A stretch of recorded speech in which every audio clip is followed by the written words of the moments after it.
Islamic video series میں خوش آمدید۔ جیسا کہ آپ سب جانتے ہیں کہ سیریز میں ہم کریم آقا صلی اللہ تعالیٰ علیہ وآلہ وسلم کے معجزات کا ذکر کر رہے ہیں۔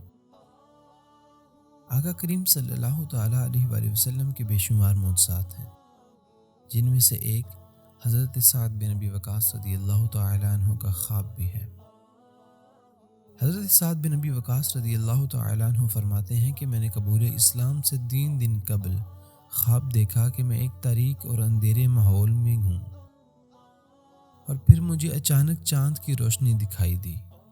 میں اس روشنی کے پیچھے چلا اور میں نے دیکھا کہ کچھ لوگ اس روشنی تک پہنچنے کی سعی کر رہے ہیں۔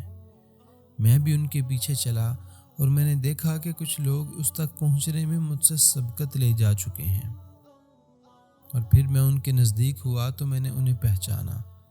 وہ زید بن حارثہ، علی ابن ابی طالب اور سیدنا صدیق اکبر تھے۔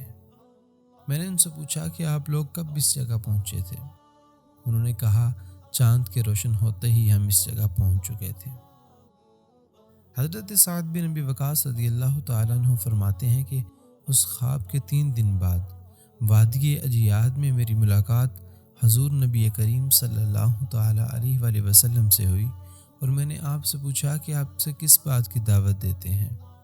آپ نے فرمایا میں اللہ عز و جل کی وحدانیت اور اپنی رسالت کے اقرار کی دعوت دیتا ہوں۔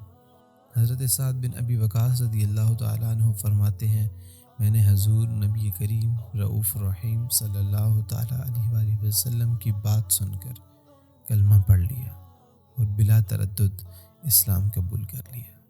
سبحان اللہ۔